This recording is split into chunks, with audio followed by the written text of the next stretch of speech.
বাংলাদেশের film industry বলে আসলে কিছু বিরাজ করে। ইন্ডাস্ট্রি তুমি সেটাকেই বলতে পারো যেটা তোমার জিডিপিতে অংশগ্রহণ করে। তুমি অ্যাজ এ ফিল্ম মেকার কোনো ব্যাংক লোন পাবে না তোমার একটা প্রজেক্টের জন্য, একটা বাড়ি ভাড়াই পাও কিনা আগে দেখো না। এখন যারা কমার্শিয়াল ফিল্ম করছেন তাদেরকে তো আর আমি অশিক্ষিত বলছি না, তারাও ফিল্ম ইন্ডাস্ট্রিকে সার্ভ করারই চেষ্টা করছেন। একটা তামিল ছবির মতো হলে বলে বাহ অমুক ছবির মতো হয়েছে, হ্যাঁ, বা একটা সত্যজিতের ছবির মতো হলে বাহ সত্যজিতের মতো তো বানাবে, হ্যাঁ। এটা এই বাহ আমাদের জন্য যতদিন থাকবে ততদিন এটা কোনো ইন্ডাস্ট্রি।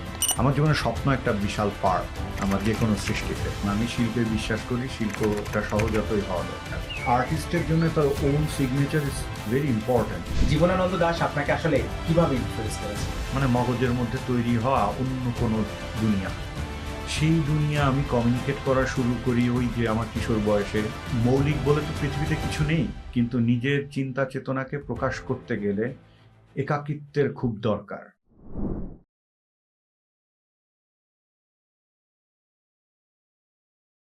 উজ্জ্বল ভাই, বনলতা সেন নিয়ে এখন চার সাইডে অনেক আলোচনা চলতেছে এবং এই সিনেমার জার্নিটা আপনি মোটামুটি 3 বছর ধরে আপনি এই জার্নির মধ্যে আছেন আর কি, মানে মেকিং প্রসেসের মধ্যে আছেন। এর আগে লেখার একটা জার্নি ছিল আপনার।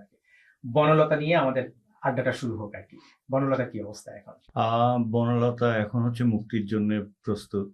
এটা আসলে 2024-এ রেডি ছিল, তো আমরা রিলিজ করার প্ল্যান করছিলাম। তো তখন যে জুলাই আন্দোলন শুরু হলো, স্বাভাবিকভাবেই অন্যান্য ছবির মতো এটাও আটকে গেল। তারপর আমরা একটা ভালো সময়ের অপেক্ষা করছিলাম, ভালো সময় দেখি আর আসছেই না। তো তখন ভাবলাম যে না, এবার ঈদে এই ছবিটা মুক্তি দিয়ে দিই। সুতরাং ওই অনুযায়ী প্রস্তুতি চলছে, যদিও এখনো অফিসিয়াল কোনো অ্যানাউন্সমেন্ট আসেনি, সামনে আসবে। বনলতা চুজ করার কারণ কি আসলে? আমি তো খুব কৈশোর থেকে জীবনানন্দ দাশ ভক্ত, মানে একেবারেই সেই 6-7 থেকে জীবনানন্দ দাশের কবিতা পড়ি। কবিতা আমি ওরকম কিশোর বয়স থেকেই পড়ি। জীবনানন্দ দাশ মনে হয় এরকম 7-8 থেকে জীবনানন্দ দাশের প্রতি আমার ভালোবাসা তৈরি হয়। অমন যে বুঝতাম তা না, অনুভব করতে পারতাম, কেন একটা কানেকশন ফিল করতাম। তো 2013 সালে হঠাৎ আমার মনে হয় এটা দুঃস্বপ্ন না স্বপ্ন, আমি সাধারণত একটা ছবির ইয়েদের মতো, কবিরাজদের মতো স্বপ্নে পাই আর কি, হ্যাঁ। তো বনলতা সেনের মতো একটা অবয়ব আমি দেখলাম মনে হয়। তারপরে আমার ঘুম ভাঙার পর থেকে মনে হলো যে বনলতা সেনকে কবিতাটা তো পড়লে তো ওইভাবে ভিজুয়ালাইজ করা যায় না, শুধু অনুভব করা যায়। তো বনলতা সেনকে খুঁজে বের করতে পারলে কেমন হয়, জীবনানন্দ দাশের বনলতা সেনকে। তো ওই চিন্তা থেকে আমার শুরু। আর এটা তো শুধু ভেবে লিখে ফেললাম ওটা করলে আসলে হবে না। জীবনানন্দ দাশের গোটা একটা জীবন আছে, তার বিশাল সাহিত্য সম্ভার আছে। তো এগুলো পড়ে টোড়ে চিত্রনাট্য 14টা ড্রাফট লিখতে, এই সব মিলিয়ে আসলে আমার 8 বছরের মতো লাগে চিত্রনাট্যে মোটামুটি সন্তুষ্ট হওয়ার জন্য যে এখন আমরা ছবিটা বানাতে পারি। তারপরে তো শুটিং গেলাম। তো তুমি অনেক কিছু জানোই এটার। জীবনানন্দের সিনেমার একদম প্রথম দিকে যখন প্রিপারেশন হচ্ছিল তখন এই সিনেমার সাথে আমি কানেক্টেড ছিলাম। পরে সামহাও কোনো এক কারণে এই সিনেমাতে আমার আর থাকা হয়ে ওঠে না আর কি। এই সিনেমার সাথে কাজ করতে করতে, সিনেমার স্ক্রিপ্ট পড়তে পড়তে আমার যেটা মনে হয়েছে সেই জায়গা থেকে আপনাকে একটা প্রশ্ন করতে চাই। জীবনানন্দ যদি 100 জন মানুষ পড়ে 100 রকম ইন্টারপ্রিটেশন করবে, এই যাবৎকাল তাই হয়ে এসেছে। জীবনানন্দের বনলতা সেন কবিতাটা যদি 100 জন পড়ে 100 রকম ভাবে ইন্টারপ্রেট করবে। যখন এই বনলতা সেন সিনেমাটা রিলিজ হবে তখন এটা একটা স্ট্রাকচার হয়ে যাবে। এরপরে যখন এই কবিতাটা কেউ পড়বে সে আসলে এই সিনেমাটাকে কানেক্ট করবে, সিনেমার দৃশ্যগুলোকে কানেক্ট করবে। আপনার কি মনে হয় না যে এতে এই যে কবিতার একটা বিশাল জায়গা ছিল, ওয়াইড অ্যাঙ্গেল ছিল, সেই ওয়াইড অ্যাঙ্গেলটাকে আপনি সামহাও একটা গল্প দিয়ে, একটা লাইন আপ দিয়ে আসলে এটাকে একটা জায়গায় ফিক্স করে দিচ্ছেন? এটা কি মনে হয় আপনার কখনো?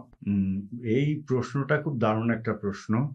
এটা আমার মনে হয় না। মনে হতো তখন যদি বনলতা সেনকে আমি বলে দিতাম যে এটাই বনলতা সেন। আমি কিন্তু বলিনি এই ছবিতে। যদিও এখন এভাবে রিভিল করে দিলে ছবির ক্ষতি হবে। বনলতা সেন তো একটা কোয়েস্ট, যেমন জীবনানন্দ দাশের একটা কোয়েস্ট। জীবনানন্দ দাশের বনলতা সেনকে কিন্তু তুমি ওইভাবে কি দেখতে পাও না, কিন্তু এটা কিন্তু একটা কোয়েস্ট। হ্যাঁ, চলচ্চিত্রের বনলতা একটা কোয়েস্ট তো শেষ হয় না, মানে এটার তো কোনো ডেস্টিনেশন নেই। তো যেহেতু ডেস্টিনেশন নাই, সেহেতু ওই যে যেমন একটা উপন্যাসে হয় যে উপন্যাসটা দেখে ফেললে উপন্যাসের যে একটা সুবিশাল জায়গা থাকে, যে ওইটা বিস্তৃত চিন্তা করার, ইন্ডিভিজুয়াল থিঙ্কিং এর জায়গা থাকে, ওইটা সিনেমা তৈরি হয়ে গেলে একটু ব্যাহত হয়। কিন্তু ওই কারণেই কিন্তু বনলতা সেন আমি ভাবানুবাদ বা অনুবাদ কিছুই করার চেষ্টা করিনি, আমি কোয়েস্টটাকে ফিল করার চেষ্টা করেছি শুধু। সুতরাং এই ক্ষেত্রে এটা হওয়ার কথা না। আচ্ছা, আপনার প্রত্যেকটা কাজের মধ্যে সারিয়ালিস্টিক একটা ব্যাপার থাকে এবং এটার একটা দারুণ দর্শক শ্রেণী আছে যারা এটা পছন্দ করে আর কি। এই সারিয়ালিজমের প্রতি আপনার আকর্ষণ আসলে কোন সময় তৈরি হয়েছে? যখন আপনি আসলে চারুকলায় পড়তে গিয়েছেন তখন, না তারও অনেক আগে থেকে? এই মানে সারিয়ালিস্টিক অ্যাপ্রোচ, হ্যাঁ। সেটা সাহিত্যে হোক আর শিল্পে হোক, এরকম কিছু জগতে বিরাজ করে এটা আসলে আমি জানতাম না। এটা আমি করতাম। আচ্ছা। হ্যাঁ, করতে করতে আমি যখন এরকম 8-9-এ উঠি, তখন খুলনা পাবলিক লাইব্রেরিতে আমি প্রথম এক্সপোজড হই ইউরোপিয়ান আর্টের দিকে, যে ওই বই পড়া শুরু করি। তখন পড়া প্লাস যেহেতু আমি শিল্পকলার ছাত্র, আমি পেইন্টিং নিয়ে পড়েছি ঢাকা চারুকলায়, এই পড়ার পর আমি কানেক্ট করতে পারলাম যে আমি যে ধরনের ভাবনা ভাবি, যে ধরনের ছবি আঁকি, যে ধরনের দৃশ্য দেখি ঘুমের মধ্যে, আমার জীবনের স্বপ্ন একটা বিশাল পার্ট আমার যে কোনো সৃষ্টিতে। তো এটা যে দেখি, তখন আমি কানেক্ট করতে পারি যে এটাকে সারিয়ালিস্টিক আর্ট বা লিটারেচার বলে, আমি যেটা করি। সুতরাং আমি করেছি আগে, জেনেছি পরে। 49 বাতাস দেখতে দেখতে আমার মনে হয়েছে যে আপনি ব্যক্তি মানুষ হিসেবে কথা বলেন যেরকম খুব পোয়েটিক সেন্সে, আপনি যখন আপনার লেখা পড়ি আমার মনে হচ্ছে আপনি অনেক বেশি পোয়েটিক সেন্সে লেখেন আর কি। এক্স্যাক্টলি আপনার সিনেমাতে ওই পোয়েটিক ব্যাপারটা আছে আর কি। যেমন ধরেন আব্বাস কিয়ারোস্তামির সিনেমাগুলো দেখলে যে পোয়েটিক সেন্সটা আমরা পাই আর কি, একই রকম ভাবে ধরেন আপনার সিনেমাতেও আমার কাছে মনে হয়েছে এই পোয়েটিক ব্যাপারটা আছে। সেটা কেউ কেউ কানেক্ট করবে একরকম, কেউ কেউ কানেক্ট করবে আর এক রকম, কিন্তু আমার কাছে মনে হয়েছে এটা আছে আর কি। আপনি কি এটা খুব সচেতন ভাবে এই পোয়েটিক সেন্সটাকে অ্যাপ্লাই করেন আপনার ভিজুয়ালাইজেশনের মধ্যে? না, ক্রাউডের মধ্যে সে আস্তে কথা বলছে, যেটা বলার কথা না আর কি। সো এই জায়গাগুলোকে আপনি ইন্টারপ্রেট করেন কিভাবে, কানেক্ট করেন কিভাবে আর কি? এটা আমার সহজাত, এগুলো আমি চিন্তা ভাবনা করে করি তা কিন্তু না। এবং আমি শিল্পে বিশ্বাস করি, শিল্পটা সহজাতই হওয়া দরকার। সেটা একটা ডিসিপ্লিন ওয়েতে হবে। ডিসিপ্লিনটা তার সহজাত চলন থেকেই তৈরি হয় আসলে, যদি ওটাকে অনেস্টলি ফলো করা হয়। ফলে আমার এটা পোয়েটিক কিনা আমি জানি না, বাট অ্যাপ্রোচটা যদি পোয়েটিক হয়ে থাকে তাহলে এটা ডেলিবারেটলি করা না, এটা সহজাতভাবে। আমার জীবনযাপন, আমার কর্ম একই রকম, দুটো আলাদা কিছু না। আপনার কখনো মনে হয়নি ভাই যে ধরেন আপনার সবগুলো কাজের মধ্যে এক ধরনের সিনটোনাইজেশন আছে? মানে আমি যদি সবগুলোকে পাশাপাশি বসিয়ে একবারে দেখা শুরু করি, ধরেন 5 দিন 10 দিন লাগিয়ে আপনার সব ক্রিয়েশন একবারে দেখে আমার মনে হবে আমি একটা কাজই দেখছি আর কি। আপনার কখনো মনে হয়নি যে আমি এই অরা বা এই জনরা থেকে বের হয়ে গিয়ে আমি একটু ডিফারেন্ট জনার কিছু করি, যেটা আমার দর্শককে আরেকটা নতুন টুইস্টের সাথে পরিচয় করা দিবে বা আরেকটা ধরনের সঙ্গে পরিচয় করা দিবে? আর্টিস্টের জন্য তার own signature is very important, অনেক অনেক ইম্পর্টেন্ট। এবং সে যদি শিল্পী হয়ে থাকে তাহলে তার এটা আপনাতেই তৈরি হবে, এর জন্য তাকে আলাদা কাঠখড় খুব পোড়াতে হয় তা না। এক হচ্ছে, যদি আমার কাজটা ফরমাইশি হতো, যেমন আমি যখন বিজ্ঞাপন বানাই, এক বিজ্ঞাপনের সাথে আর এক বিজ্ঞাপনের মিল নেই। হ্যাঁ, কারণ ওটা ফরমাইশি। একটা প্রতিষ্ঠান তার পণ্যের বিজ্ঞাপন যেভাবে দেখতে চায় সেভাবে আমি দেখাই। আর নিজের চলচ্চিত্রের ক্ষেত্রে বা নিজের যে কোনো সৃজন কর্মের ক্ষেত্রে যেটা হয়, এটা তো ফরমাইশি কিছু না, এটা একটা ব্যক্তি মানুষের চিন্তা চেতনা, তার জীবনযাপন, এটা থেকে হয়। যেমন আমার হাঁটা এক একদিন এক এক রকম হবে না, আমার কথা এক একদিন এক এক রকম হবে না, আমার হাসিও এক একদিন এক এক রকম হবে না। ফলে আমার সিনেমা বা মিউজিক যে কোনো সৃষ্টি আমার মতোই হবে। এখন যেটা হতে পারে যে একই গল্পের পুনরাবৃত্তি হচ্ছে কিনা, একই চলন হয়ে যাচ্ছে কিনা, সেটা নিশ্চয়ই হয় না, সেটা হওয়ার কথা না। মানে যেমন বনলতা যে জীবন ফড়িং এর বা 49 বাতাসের যে জীবন ফড়িং এর যে গল্প, 49 বাতাস তার একদম বিপরীত গল্প। আবার 49 বাতাস বা যে জীবন ফড়িং এর যে গল্প, তার ধারে কাছ দিয়েও বনলতা সেন নেই, সম্পূর্ণ আলাদা গল্প। কিন্তু আমার অ্যাপ্রোচটা হয়তো বোঝা যায় যে এটা আমার করা ছবি। তো একটা শিল্পী তো সারা জীবন ছবি আঁকে এই জন্যই যে পৃথিবীর যে কোনো জায়গায় তার ছবি দেখলে মানুষ বলবে যে অমকের আঁকা। ভিনসেন্টের ছবি যদি বলি, সানফ্লাওয়ার একরকম, স্টারি নাইট একরকম, কিন্তু সবাই তো জানে এটা ভিনসেন্টের ছবি, ওইরকম আর কি। জীবনানন্দ দাশ আপনাকে আসলে কিভাবে ইনফ্লুয়েন্স করেছিল আর কি আপনার ছোটবেলাতে? কিভাবে বুঝতে পারলেন যে আপনি ইনফ্লুয়েন্সড হচ্ছেন, বা কিভাবে আপনার মধ্যে জীবনানন্দ আসলে ভর করা শুরু করলো? আমার জীবনে যাদেরকে আমার বাতিঘর মনে হয়েছে, যাদেরকে কমিউনিকেট করতে পেরেছি, আমি কখনো না কখনো দেখেছি আমার জীবনযাপন সেরকম, আমার ভাবনার ধারা সেরকম। ফলে সেটা গিয়ে যেখানে একটা সেতু রচনা করেছে, আমি তাকে, সে যদি আমার অগ্রজ হয়ে থাকে, আমি তাকে আমার গাইড হাউস বলো, লাইট হাউস বলো, ওটা হিসাবে ধরে নিয়েছি। সুতরাং জীবনানন্দ দাশের সাথে কমিউনিকেশনটা হচ্ছে এরকম। আমি আমার শৈশব থেকে অজস্র দুঃস্বপ্ন দেখেছি, বা এটা স্বপ্ন, যে ধরনের স্বপ্ন আমরা ডে টু ডে লাইফে দেখি না, হ্যাঁ, মানে মগজের মধ্যে তৈরি হওয়া অন্য কোনো দুনিয়া, সেই দুনিয়া আমি কমিউনিকেট করা শুরু করি। ওই যে আমার কিশোর বয়সে কমিউনিকেট করা শুরু করি জীবনানন্দ দাশের সঙ্গে, কালিল জিবরানের সঙ্গে। পরে আমি যখন কলেজে পড়ি তখন ফরাসি লেখক মোপাসার সঙ্গে আমি কানেকশন ফিল করি। পরে যখন আমরা মার্কেস, তারপরে আলবেয়ার কামু, বা যখন লোরকার কবিতা পড়ছি, তখন আমার জীবনের সংগ্রামটা টের পাই। হ্যাঁ, এইভাবে আস্তে আস্তেই কিন্তু আমার এই গাইড বলো, ফিলোসফার বলো, তাদেরকে আমি পেয়েছি এভাবে। মানে এরকম বিষয়টা না যে আচ্ছা জীবনানন্দ দাশের কবিতা পড়ে ভালো লাগলো তাহলে জীবনানন্দ দাশের ভক্ত হতে হবে, ব্যাপারটা এরকম না। এটা খুবই আপনাতে তৈরি হওয়া একটা ব্যাপার। আপনার ছোটবেলা কাটছে কিভাবে, মানে আমি ওই জায়গাটা যদি একটু কানেক্ট করে যান আর কি, তাহলে বুঝতে সুবিধা হবে। আমার শৈশব সম্ভবত 8-10টা শিশুর মতো ছিল না।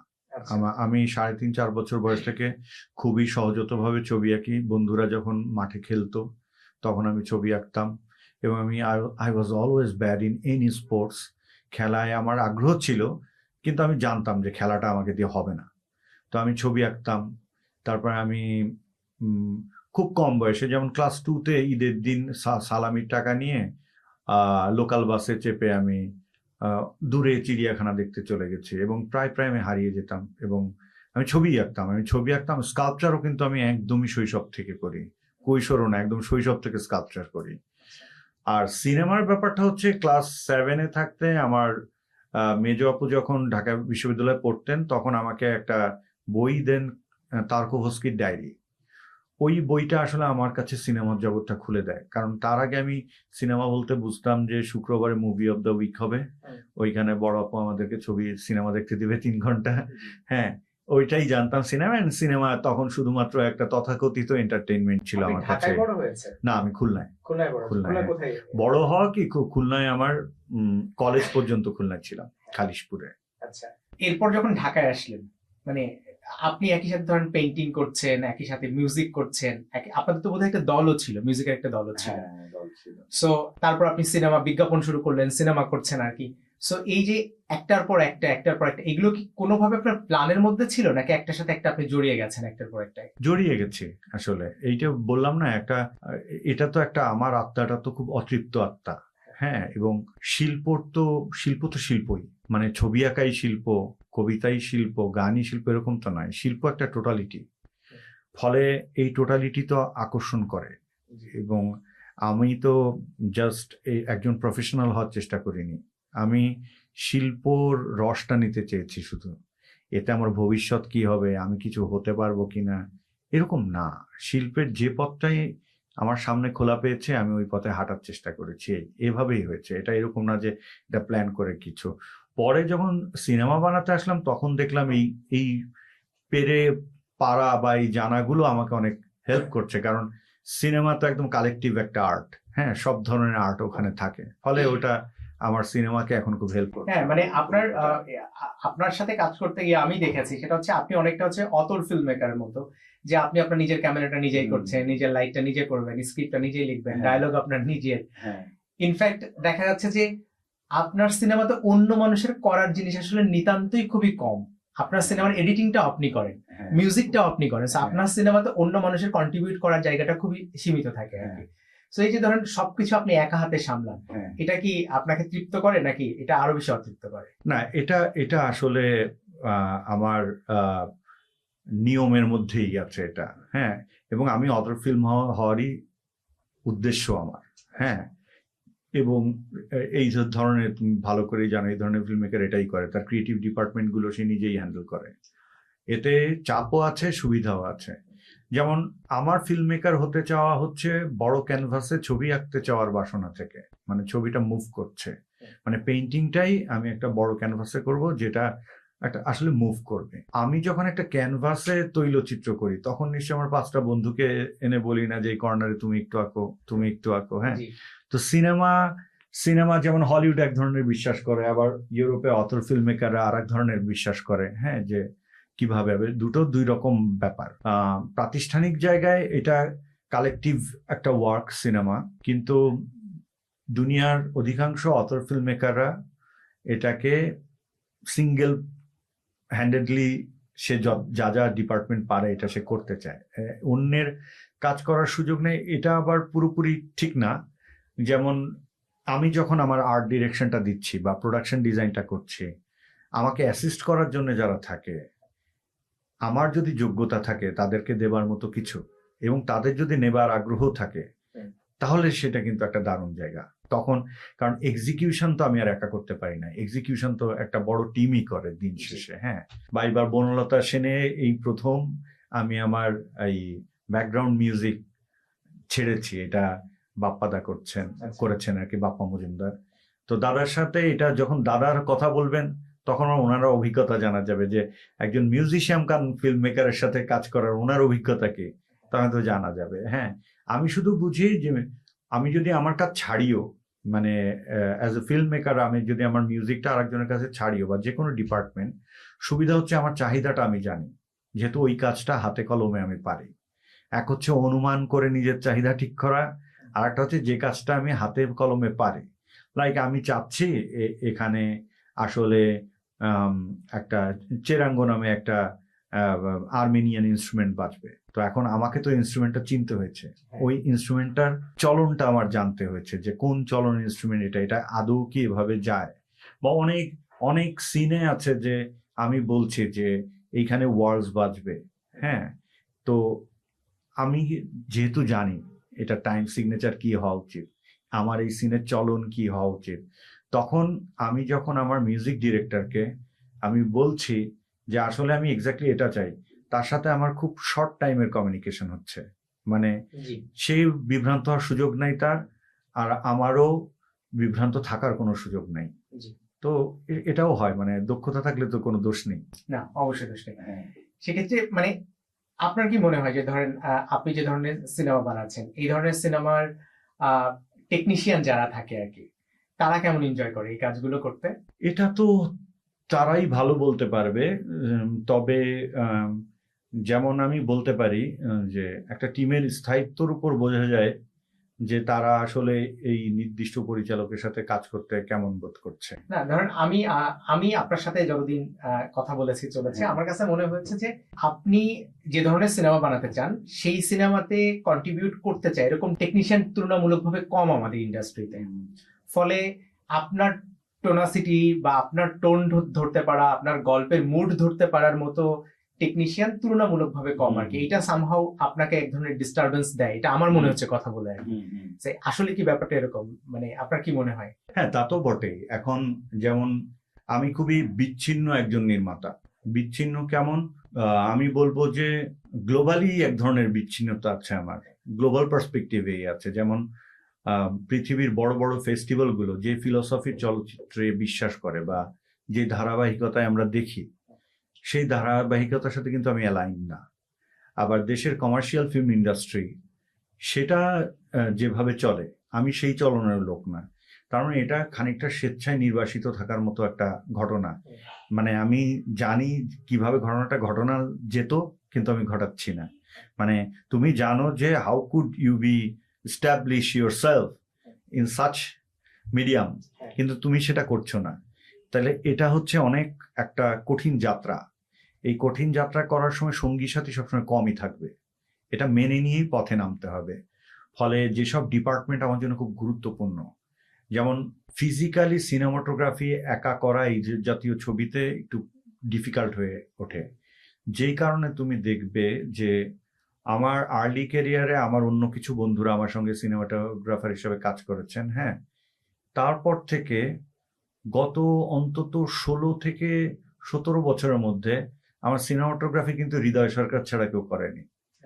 সুতরাং ও কিন্তু আমি বললে কলিকাতা বোঝে টাইপ একটা সিনেমাটোগ্রাফার, মানে ও খুব অ্যালাইন্ড আমার সাথে। ও জানে যে আমার এই পার্টিকুলার ছবির মোড কি হবে, যেহেতু আমি আগেই প্রোডাকশন ডিজাইনটা করি এবং আমাদের সারা জীবনেরই চর্চা একটা মুড বোর্ড থাকে, এবং ও যেহেতু আমার স্টাইল জানে, সুতরাং আমার ওর সাথে এই কমিউনিকেশনটা খুব ভালো, দুর্দান্ত ভালো। এবং এই জায়গায় তুমি আমাকে সহসা এক্সপেরিমেন্ট করতে দেখবা না যে এই সিনেমাটা আমি একে নিয়ে বানালাম, তো ওই সিনেমাটা তো আমাকে নিয়ে বানালাম।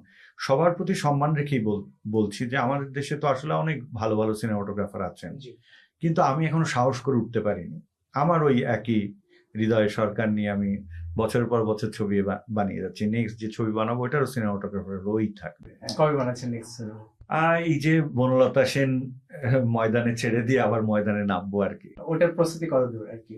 ওটা তো চিত্রনাট্যর কাজ অনেক আগে শেষ হয়েছে, লোকেশন মোটামুটি লক, আর্টিস্ট নিয়ে চিন্তা ভাবনা চলছে, তো এই পর্যায়ে আছে। মানে হুট করে শুটিং এ নেমে যাবো আর কি, হুট করে না, একটা দীর্ঘ প্রস্তুতি আছে। ওইখানে লোকেশনটা ওয়াজ ভেরি ইম্পর্টেন্ট, সুতরাং এই লোকেশনটা আমি মানে নিজের জন্য ঠিক করে রেখেছি আরো অন্তত বছর 5 আগে। আপনার নামে কিছু অভিযোগ আছে, তার মধ্যে একটা অন্যতম অভিযোগ হচ্ছে আপনি ইন্ডাস্ট্রির সবার সাথে মেশেন না, আপনি নিজেকে সবার থেকে আলাদা করে রাখেন। এই আলাদা করে রাখার কারণটা কি আসলে? এটা কি মানে এক শ্রেণীর মানুষ এটা বলার চেষ্টা করে, সেটা হচ্ছে আপনি এই ইন্ডাস্ট্রির গড়প্রতা সব মেকারদের থেকে মেধা এবং মননে উন্নত, এই জন্য আপনি অন্যদের সাথে মেশেন না। আপনি কি এরকম কিছু এরকম চিন্তা করে আসলে মেশেন না? না, কারণটা কি আসলে? আমি একদম খুব ছোটবেলা থেকেই সোশ্যাল ইন্টারাকশনে মোটামুটি খুব ভালো না আর কি। হ্যাঁ, I am bad in social interactions. তোমার আর আমার যদি গল্প হয়, আমি আগামী 5 ঘন্টা টানা গল্প করতে পারবো। তৃতীয় ব্যক্তি আসলেই দেখবে যে আমি চুপ হয়ে যাচ্ছি আস্তে আস্তে, চতুর্থ ব্যক্তি আসলে আরো চুপ। সুতরাং একটা সোশ্যাল এনভায়রনমেন্টে আমি নিজেকে খুব বেশিক্ষণ খাপ খাওয়াতে পারি না। এটা একটা। আর একটা হচ্ছে যে আমি জানতাম না, আমার এই জীবনযাপন চলার পদ্ধতি দেখেছি অনেকের সাথে মিলেছে। বিশ্বব্যাপী শিল্পীরা খুব বেশি একক সত্তার হয়। They don't use to collaborate, they don't use to share.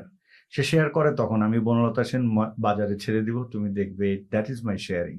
হ্যাঁ, কিন্তু তার এই যাত্রাটা অনেক বেশি নিঃসঙ্গ যাত্রা আসলে হয়ে যায় বা হতে হয়, কারণ মৌলিক বলে তো পৃথিবীতে কিছু নেই, কিন্তু নিজের চিন্তা চেতনাকে প্রকাশ করতে গেলে একাকিত্বের খুব দরকার। সুতরাং এই একাকিত্ব আসলে কোনো অহং থেকে বা আমি অনেক অন্যের চেয়ে আমি ভাবনায় এগিয়ে আছি আর অন্যের চেয়ে তুমি বেটার, এটা ভাবার আসলে কোনো স্কোপই নেই।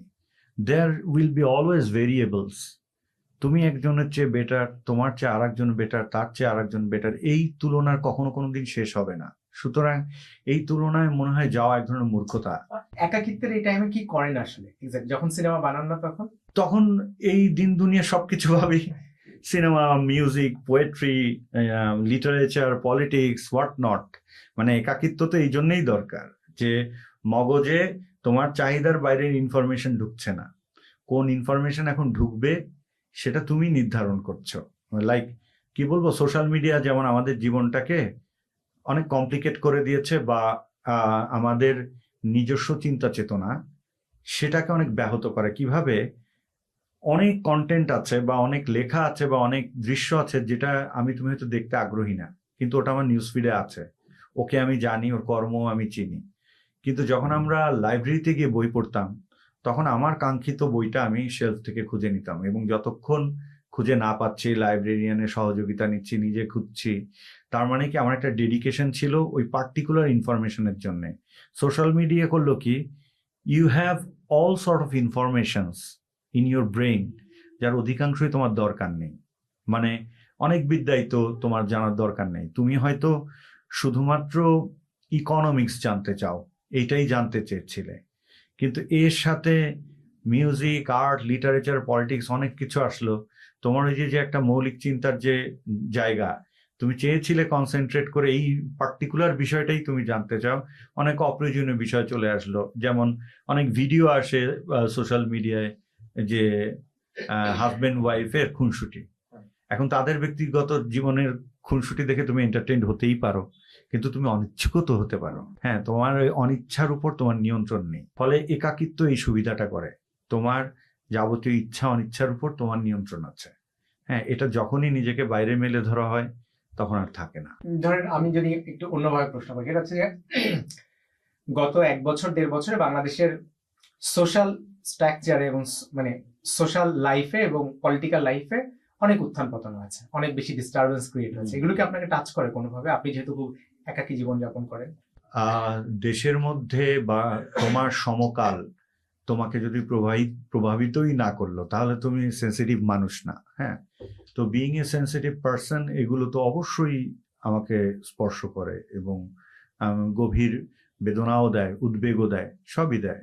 তারপরে নিজের কাজটা চালিয়ে নিতে হয়, তাই চালাই। কারণ সবার তো কাজ এক না। যেমন আমি রাজনৈতিকভাবে সচেতন মানুষ, কিন্তু আমি আদৌ কোনো রাজনীতিবিদ না এবং আমার ভবিষ্যতেও রাজনীতিবিদ হওয়ার কোনো প্ল্যান নেই। সুতরাং আমি পলিটিক্সে খুব বেশি কন্ট্রিবিউট করতে পারবো না। যদি আমার কাজ দেশের রাজনীতিতে কাজে লাগে, আমার কাজ যদি আমার সমকালকে সমৃদ্ধ করতে সক্ষম হয়, তাহলে হয়তো এইভাবে আমি কন্ট্রিবিউট করতে পারি। কিন্তু পলিটিক্যাল কন্ট্রিবিউশন আসলে আমাকে দিতে হবে না, কারণ ওটা আমার কাজ না। আমি আরেকটু জানতে চাই হচ্ছে বনলতা সেন সম্পর্কে। বনলতা সেন শুটিং করেছিলেন কোথায় কোথায় শেষ পর্যন্ত? অনেক জায়গায়, অনেক দেশের। ইন্ডিয়াতে শুট করার কথা ছিল, ইন্ডিয়াতে শুট করেছিলেন? খানিকটা করেছে, হ্যাঁ। কোথায় করেছিলেন ভাইয়া? ওই কলকাতার চেনা পথঘাট আর কি। চেনা না, যে পথঘাটগুলো একটু প্রাচীন মনে হবে, 30-এর দশকের মনে হবে। এই শুট করতে কি কি স্ট্রাগল ফেস করতে হয়েছে? কলকাতাতে বোধহয় আপনি এবার প্রথম শুট করলেন, রাইট? হ্যাঁ হ্যাঁ। কি কি স্ট্রাগল ফেস করতে হলো ওখানে? আমি একেবারেই এরকম একটা পডকাস্টে ইন ফ্রন্ট অফ মাইক আসলে বলবো না, এটা আমি ব্যক্তিগতভাবে পরে শেয়ার করবো। ওকে, কি কি মজার ঘটনা ঘটলো, মানে নট অনলি কলকাতায়, মানে এই পুরো জার্নির মধ্যে আসলে কি কি মজার ঘটনা ঘটলো আর কি? আমি যখন সিনেমা বানাই, এই সিনেমার সবচেয়ে মজার ঘটনাই থাকে হচ্ছে আমার সারাক্ষণ মনে হয় আমাকে কেউ পছন্দ করছে না। হ্যাঁ, এটাকে যদি তুমি মজা হিসাবে দেখো তাহলে এটা মজার ঘটনা। হ্যাঁ, বা রিহার্সেল করতে গেলে সবাই হয়তো মানে হয় কি, কাজের সময় আমি মনে হয় একটু বাড়াবাড়ি সিরিয়াস। হ্যাঁ, ফলে আমার এই এক্সপ্রেশনটা হয়তো সিনেমার যে আনন্দ করে সিনেমা করার যে ব্যাপারটা, এটাকে ব্যাহতই করে কিনা। হ্যাঁ, কারণ I see depressed faces around. হ্যাঁ, যে মনে হয় সবাইকে আমি অনেক কষ্ট দিচ্ছে, আর আসলে তো কষ্ট হয়। হ্যাঁ, সীমাহীন কষ্ট হয়। ফলে আনন্দ করতে করতে সিনেমা বানানো আমার আসলে খুব একটা হয় না। আমার ব্যক্তিগত আনন্দ হয় এবং আমি আমার আর্ট টিম বা আমার টোটাল টিমের মধ্যে আনন্দের রিফ্লেকশনটা দেখি। সেটা হচ্ছে আমরা যখন একটা চ্যালেঞ্জিং সেট তৈরি করছি, আমরা যখন প্রপস গুলো প্লেস করছি, বা আমরা যখন লাইটটা করছি, যে লাইটটা আমাদের কাঙ্ক্ষিত লাইটটা হচ্ছে কিনা। হ্যাঁ, এই এক্সাইটমেন্ট সব কাজে আমিও পাই, আমার টিমও পায়। এটা স্বাভাবিক, সবারই ক্রিয়েটিভ ক্রেভিং আছে, ওখান থেকে পায়। বাট ওই যেটা হয়, আমি অনেক যেমন এই যে তোমার এখানে আমার 3টায় আসার কথা, আমি 3টায় আসছি। সুতরাং এই যে ঘড়ি ধরা একটা মানুষ, এবং সে তার টিমকেও চায় ঘড়ি ধরে কাজ করবে এবং টিমটা খুব ডিসিপ্লিন থাকবে, এইখানে আসলে আনন্দ আড্ডা এগুলো সুযোগ কম থাকে। আমার ছবিতে আড্ডা আনন্দ এগুলো কিছুই হয় না। আর আমার জীবনে তো কোনো সেলিব্রেশনও নাই। আমি জীবনে 2-4টা যে পুরস্কার পেয়েছি বা whatever happen in my life so far, positive আর নেগেটিভ, এটার কোনো উদযাপন নাই। কেন আপনি উদযাপন করেন না কেন? মনে থাকে না প্রথমত, এবং মনে হয় না যে এটা উদযাপন করা দরকার। শিল্পে পাওয়া না পাওয়ার হিসাব নাই। জীবন তো আসলে যাপন এবং উদযাপনের মিশ্রণে একটা জার্নি আর কি। এখন কোন একটা মানুষ শুধুমাত্র যাপন করে গিয়েছে, কোনো কিছু উদযাপন করেনি, সেটাও যেমন খুবই ফ্যাকাশে লাগবে। আবার কোনো মানুষ ধরেন শুধুই উদযাপন করেছে, কোনো যাপন করেনি। হ্যাঁ, তাহলে একটু তোমার প্রশ্নটা ঠিক আছে, তাহলে আমার একটু জিনিসটাকে আরেকটু ক্লিয়ার করা দরকার। সেটা হচ্ছে যে উদযাপন তো প্রতিক্ষণ হচ্ছে। একটা কবিতা যখন লিখি সেটা আমি উদযাপনই করি, কিন্তু এটার যে আনুষ্ঠানিক উদযাপন, যেমন ধরো তুমি এভারেস্ট জয় করে বাংলাদেশের ফ্ল্যাগ ওখানে দিয়ে আসলে, এটা হচ্ছে আনুষ্ঠানিক উদযাপন। এখন ওখানে যদি আমি পর্বতারোহী হতাম, আমি মনে করতাম যে দেখে গেলাম, ভালোই লাগলো, হ্যাঁ বাহ কি সুন্দর, এটুকুই উদযাপন হয়ে গেল। মানে বাই এনি চান্স আপনার মধ্যে কি ভাইয়া গ্লোবালাইজেশন ব্যাপারটা অনেক বেশি রাদার ন্যাশনালাইজড থটের থেকে? লাইক যে আমি কোনো সময়ের না, আমি কোনো জনরার না, আমি কোনো সম্প্রদায়ের না, আমি আসলে আমি পুরো মানব সভ্যতার বা মানব জাতির। আপনার কি এরকম কিছু মনে হয় যে আমার আসলে এককভাবে কোনো সময়ের প্রতি দায় নাই বা একক ভাবে কোনো ইসের প্রতি দায় দেখো, নাই। এই যে তোমার সাথে কথা বলতে বলতে মনে হচ্ছে আমি আর তুমিও তো একটা ইলিউশনই হতে পারি দিন শেষে। হ্যাঁ, হয়তো আমরা এক্সিস্টই করি না। আর সায়েন্টিফিক ভাবে দেখলে আমরা তো আসলে মানে জিনোমের খেলা, আমারও 45,000 জিনোম আছে, তোমারও 45,000 জিনোম আছে, আমরা অভিন্ন। এটার পারমুটেশন কম্বিনেশন, আমার ব্যক্তিত্ব আলাদা, তোমার ব্যক্তিত্ব আলাদা, আমার সক্ষমতা আলাদা, তোমার সক্ষমতা আলাদা। এই যে মানুষের এত কৃতিত্বের কীর্তন, এটা আমাকে টানে না। হ্যাঁ, আমরা, তুমি মানুষ হিসেবে জন্মেছো, পুরোটাই তো তোমার লাভ। পৃথিবীর রং রূপ আলো হাওয়া দেখছো, তোমার মেমোরি প্রতি মুহূর্তে সমৃদ্ধ হচ্ছে। এত সমৃদ্ধি তুমি শুধু পাচ্ছ, বিনিময়ে দিচ্ছ আর কতখানি। হ্যাঁ, পৃথিবীর ঋণ তো শোধ করা সম্ভব না। সুতরাং এখানে কৃতিত্ব উদযাপনের আসলে তেমন কিছু আমি দেখি না। এখন আমি আসলে এমন একটা প্রফেশনে কাজ করি যেখানে আবার কৃতিত্ব প্রদর্শন খুব জরুরিও হয়ে ওঠে মাঝে মাঝে। মানে তোমাকে যদি লোকে নাই ভাবলো যে তুমি একটা কিছু, তাহলে তুমি আবার টিকতেও পারবে না। এত শুধু কবিতা লেখা না যে তোমার কাগজে তুমি কবিতা লেখো, সিনেমা, কেউ একজন তোমাকে টাকা দেয়, তুমি এটা বানানোর পর তাকে তুমি লাভ না দিতে পারলে পরের দিনে সে টাকা দিবে না। এই বাস্তবতা তো ফিল্ম মেকারের আছে। এখন সেটা আমার আর্টিস্ট সত্তার সাথে ডেফিনেটলি কনফ্লিক্ট করে সামটাইমস, কিন্তু তারপরেও যা আমি পারি না তা তো আমি পারি না। এক হচ্ছে চাই না, এটা এক জিনিস, আর একটা হচ্ছে পারি না। চাই না হচ্ছে আরো বেশি কৃতিত্ব সম্পন্ন লোকজনের কথা। হ্যাঁ, আমি হচ্ছে পারি না। হ্যাঁ, ওই যে মানুষের সাথে মিশতে পারি না, উদযাপন করতে পারি না। কারণ আমার সবসময় এই যে আমি আর তুমি কথা বলছি, এইটাকে তুমি শুধু গ্লোবাল পার্সপেক্টিভে, বিশ্ব ব্রহ্মাণ্ডের পার্সপেক্টিভে এটাকে একটু তুমি জুম আউট করো। বিশ্ব ব্রহ্মাণ্ডের সাপেক্ষে আমরা কতটা insignificant. all of our works, our desires, dreams, everything is so insignificant. এত ইনসিগনিফিকেন্স নিয়ে কৃতিত্বটা আমার কাছে খুব ওই যে নিজেকে নিজের ভেঙানোর মতো লাগে। সুতরাং ভালো যেটা লাগে ওটা আমি মনে মনে উদযাপন করছি, দ্যাট ইজ মাই উদযাপন টু মি। আসলে আরেকটু ডিটেইলে জানতে ইচ্ছা করে, সেটা হচ্ছে যে আপনি ঠিক কোন সময় থেকে এই চেঞ্জেস গুলো আপনার আসতে শুরু করলো আর কি, যেখানে আপনার মনে হচ্ছে যে এই মানব জন্মে আসলে উদযাপনের আসলে কিছু নাই, মানব জন্মের আসলে কৃতিত্ব নেওয়ার আসলে কিছু নাই। হ্যাঁ, এখানে প্রশংসা এবং ঘৃণা অলমোস্ট সেম অ্যালাইন আর কি, সেম কাতারে দাঁড়িয়ে আছে। এইগুলো আপনার কখন মনে হতে শুরু করলো? যেমন ধরেন এই জিনিসগুলো আমি আরেকটু অ্যাড করি, সেটা হচ্ছে যে ধরেন গৌতম বুদ্ধের এটা মনে হতে শুরু করলো তিনি যখন বনবাসে যেতে শুরু করলেন আর কি, তিনি যখন কি বলবো যে বোধিপ্রাপ্ত হতে শুরু করলেন ধীরে ধীরে আর কি, তখন আপনার আসলে এই বোধিপ্রাপ্তিটা কখন ঘটলো? যেমন এখন যে বয়স, অভিজ্ঞতা এবং ম্যাচুরিটি, ভাষার উপর দখল, সব নিয়ে গুছিয়ে বলতে পারলাম এই ব্যাপারটা, তাই না? আমি যখন আমার শৈশব কৈশোর রিকল করি, আমি দেখি আমি এরকমই ছিলাম। হ্যাঁ, আমার খুব বেশি পরিবর্তন হয়েছে তা না। আমার শারীরিক পরিবর্তন হয়েছে, আবেগের উপর কিছু আবেগ প্রকাশে কিছু নিয়ন্ত্রণ এসেছে,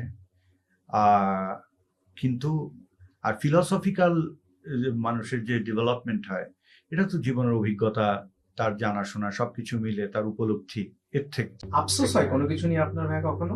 না, আফসোস নেই। আফসোস যদি বলো আফসোস একেবারেই নেই তাহলে বললে ভুল হবে। সেটা হচ্ছে মাঝে মাঝে হয় যে মানব জন্মের কোনো অর্থই খুঁজে পাই না। মানে প্রথমত আমার কনসেন্ট নিয়ে আমাকে পৃথিবীতে পাঠানো হয়নি। হ্যাঁ, মানে আমি জানতামই না এখানে আমার আসা হচ্ছে, এবং এও জানতাম না যে আসলে আবার চলেও যেতে হবে। এই যে একটা গোলক ধাঁধার মধ্যে পড়লাম, এটাকে নিয়ে গভীরভাবে ভাবলে মনে হয় যে না আসলে কি এমন ক্ষতি ছিল। হ্যাঁ, তো সেইটাকে আফসোস বলবো কিনা জানি না, ওটা একটা প্রশ্ন বলা যেতে পারে যে না আসলে কি এমন ক্ষতি ছিল। কোন কোন ফিল্ম মেকারের ফিল্ম দেখার পরে আপনার মনে হয়েছিল যে আসলে ফিল্ম বানানো উচিত আমার? আমি যদি খুব অনেস্টলি বলি তাহলে আমাকে এই পর্যন্ত আদৌ কোনো ফিল্ম মেকার ফিল্ম বানানোর জন্য ইন্সপায়ার করেনি। ফিল্ম আমি এমনি এমনি বানাতে আসছি। হ্যাঁ, বানাতে এসে শুধু তারকোভস্কির ডায়েরি সিনেমার জগৎ সম্পর্কে আমাকে জানিয়েছে যে সিনেমার জগৎটা আসলে শিল্পের জগৎ। এর আগে আমি জানতাম সিনেমা হচ্ছে, হলেও দেখি নাই, তখনও টিভিতে দেখেছি, তো সিনেমা এরকম পর্দায় দেখা যায় এটাই জানতাম। এবং সিনেমা যে শিল্পের একটা মাধ্যম এটা জেনেছি আমি তারকোভস্কির ডায়েরি পড়ে, সেটা আমি ক্লাস 7-এ পড়তাম তখন।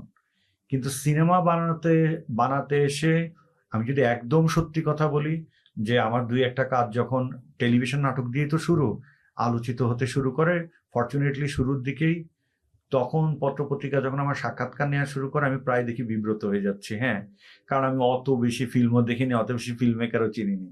আর আমার হচ্ছে আমার পছন্দের শিল্পী, পছন্দের নির্মাতা বা অভিনয় শিল্পী, তাদের নাম আমার মুখস্থ রাখা খুব কঠিন হয়ে যায়। তার ফলে এই সাক্ষাৎকার দেওয়ার জন্য আমি অনেক নামটা মুখস্থ করে ফেলি। যে এখন এই নামটা মুখস্থ করতে, আবার তারকোভস্কি যেহেতু আমাকে ইন্সপায়ার করেছে, ইন্সপায়ার ইন সেন্স যে ফিল্ম সম্পর্কে জানতে হেল্প করেছে, তো আমি খুব কম বয়সে আসলে তারকোভস্কির ছবি দেখে ফেলি যতগুলো তিনি বানিয়েছেন। তো তারপরে সিনেমা বানানোর কৌতূহল থেকে সিনেমা সংক্রান্ত বইপত্র পড়তে পড়তে, যেহেতু আমি পড়তে ভালোবাসি যে কোনো বিষয়ে, ওই বইপত্র পড়তে পড়তে তখন হচ্ছে আস্তে আস্তে ফিল্ম মেকারদের সম্পর্কে জানা, তাদের ফিল্ম সম্পর্কে জানা এবং ফিল্ম দেখা। কিন্তু ফিল্ম দেখে ফিল্ম মেকিং শিখবো এই বাসনা থেকে আমি আসলে ফিল্ম দেখিনি। আমি এখনো ফিল্ম দেখি এন্টারটেইন হওয়ার জন্য, আমার লেভেল অফ এন্টারটেইনমেন্টের জন্য। কি ধরনের সিনেমা দেখেন আপনি? 80-90 দশকের জসিম আলমগীরের ছবি থেকে শুরু করে, বেদের মেয়ে জ্যোৎস্না থেকে শুরু করে, তোমার মিরর নস্টালজিয়াও দেখি, হ্যাঁ, কালার অফ পমিগ্রানেটও দেখি, হিন্দি ছবিও দেখি, তামিল ছবিও দেখি।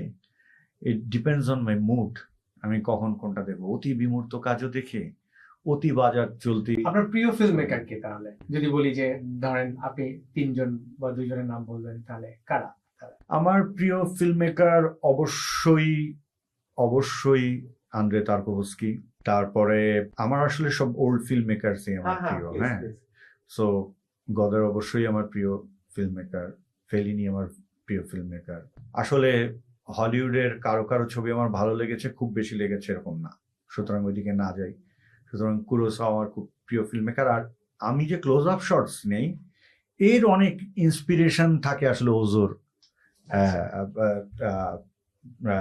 ওজোর ক্লোজ আপ শটস দেখবো যে মানে মনে হবে তোমার দিক তাকানো, এভরি আর্টিস্ট। হ্যাঁ, আমি এটা অ্যাপ্লাই করি না আমার কোনো কাজে, কিন্তু ক্লোজ আপ শটের মিনিং হয়তো আমি ফিল করতে শিখেছি ওজোর ছবি দেখে। এটা হবে।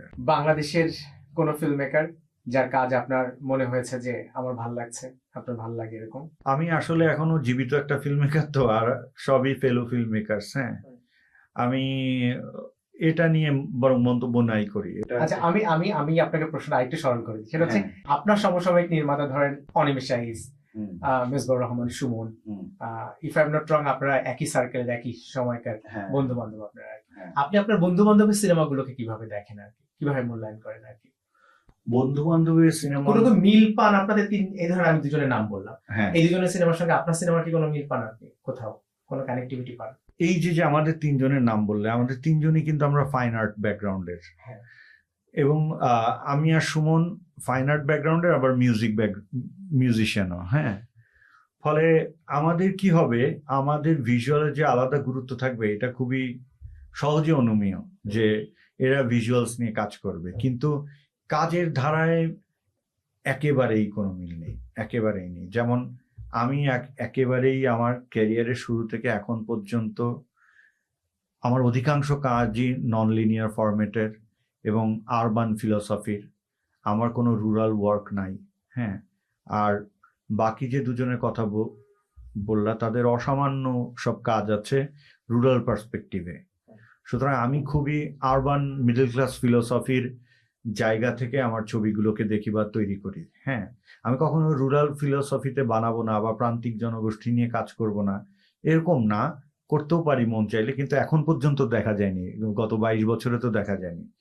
আবার বাকি দুজনেরও গত 22 বছরে আমরা তো এক সমসাময়িক, দেখবে যে তাদেরও তাদের স্টাইল অফ ওয়ার্ক।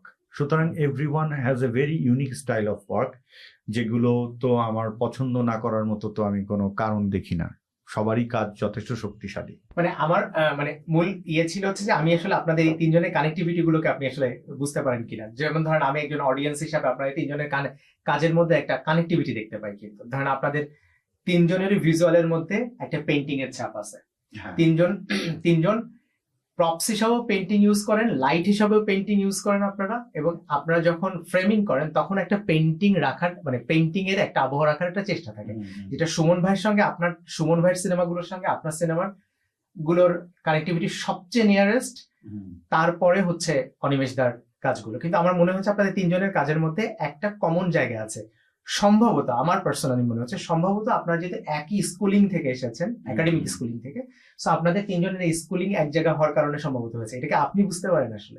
আমি একটু কম বুঝি, কিন্তু তোমার কথাটা যৌক্তিক, কারণ আমাদের যেহেতু একাডেমি একই স্কুলিং থেকে আসার, বিশেষ করে আমি আর সুমন যেহেতু আমরা দীর্ঘদিনের বন্ধু, আমাদের অসংখ্য দিন রাত একসাথে কেটেছে। হ্যাঁ, আমরা সচেতন ভাবে না হলেও কিছু জিনিস তো এক্সচেঞ্জ হয়েই থাকতে পারে। সেটা আসলে কতটা প্রকট, এটা আসলে দর্শক সবচেয়ে ভালো ধরতে পারবে। আপনাদের মিউজিক ব্যান্ড সম্পর্কে আমাকে একটু বলেন। সেটা হচ্ছে যে আপনাদের মিউজিক ব্যান্ড নিয়ে কি আপনাদের কখনো এরকম মনে হয়েছিল যে আপনারা অনেক বড় মিউজিক ব্যান্ড করবেন, অনেক বেশি ফেমাস হবেন, এরকম চিন্তা ভাবনা থেকে শুরু করেছিলেন? না, আমার চিন্তা ছিল হচ্ছে মিউজিক করে আনন্দ পাওয়া। হ্যাঁ, এটা বড় হবে, এটা আমাদের অনেক ফ্যান ফলোইং থাকবে। আমার অন্তত এই ভাবনা ছিল না, যেটা আমার এখনো নাই। আর এই ব্যান্ডটার সাথে আমি এখন নাইও তো আসলে। হ্যাঁ, ফলে শুরুটা যেহেতু আমরা একসাথে করেছিলাম, তখন আমার ফিলোসফিতে এটা ছিল না যে আমরা এটা কি আসলে আপনি একসময় একসাথে শুরু করেছিলেন ব্যান্ড, এখন আপনি ওই ব্যান্ডের সঙ্গে নাই, এই না থাকার কারণ কি ফিলোসফিক্যাল কোনো দ্বন্দ্ব, মানে না থাকার বাস্তবতা? আমার সঙ্গে দ্বন্দ্ব হওয়া খুব কঠিন। যেই জায়গাটা আমি নিজের জন্য আরামদায়ক মনে করছি না, সেখান থেকে আমি নীরবে প্রস্থান করি। আমি দ্বন্দ্বে যাই না, আমার সাথে দ্বন্দ্ব তৈরি হবে না কখনো। না, আমি যে দ্বন্দ্বটার কথা বলছি এটা হচ্ছে যে মনস্তাত্ত্বিক দ্বন্দ্ব। হ্যাঁ, সেরকম কিছু পার্থক্য নিশ্চয়ই হয়েছে। হ্যাঁ, কিন্তু অন্যান্য ব্যান্ডের ক্ষেত্রে যেটা হয় যে একটা কনফ্লিক্ট, সেটা থেকে মুখ দেখা দেখি বন্ধ, হ্যাঁ, তারপরে পরস্পরের বিরুদ্ধে বিষোদ্গার করা, এই ঘটনাটা তো আমাদের ক্ষেত্রে ঘটেনি। আমরা তো স্টিল কানেক্টেড, আড্ডা দিই। সেই সুমনের সেদিন ওর সিনেমা ট্রেলার লঞ্চিং হলো, সেখানেও আমি গেলাম। তো ওটা হচ্ছে আমার যখন মনে হয়েছে এই জায়গাটি আমার ফিলসফির সঙ্গে, আমার মিউজিক্যাল চাহিদা এবং আমার সঙ্গে আসলে ওভাবে যাচ্ছে না, অ্যালাইন না জিনিসটা, তখন আমি হাসি মুখেই নীরবে প্রস্থান করেছি। এরকম না যে কোনো কনফ্লিক্ট বা কিছু থেকে হয়েছে, এরকম না। আপনার কখনো ভাইয়া ফিল্ম ফেস্টিভ্যালে যেতে ইচ্ছা করে না, যে একটা সিনেমা নিয়ে যাবো, সবাই যেভাবে যায় ফিল্ম ফেস্টিভ্যালে যাচ্ছে, বড় বড় আর্টিকেল ছাপা হচ্ছে, রেড কার্পেটে তারা ছবি তুলছে, প্রচুর মানুষের অ্যাপ্রিসিয়েশন পাচ্ছে, এটা আপনার কখনো আপনাকে টাচ করে না? মনে হয় না যে আমারও একটা সিনেমা আসলে কানসে যাক, বার্লিনে যাক, আমার সিনেমা নিয়ে প্রচুর কথা হোক, এরকম আগ্রহ তৈরি হয় না আপনার? হ্যাঁ, এটা তো খুব ন্যাচারাল, আগ্রহ তৈরি হওয়া খুব ন্যাচারাল, কিন্তু সেই বিষয়টার সাথে তো আগে ফিলসফিক্যালি অ্যালাইনড ফিল করতে হবে আগে। প্রথমত ওই জার্নিটা কিন্তু ডিফারেন্ট জার্নি।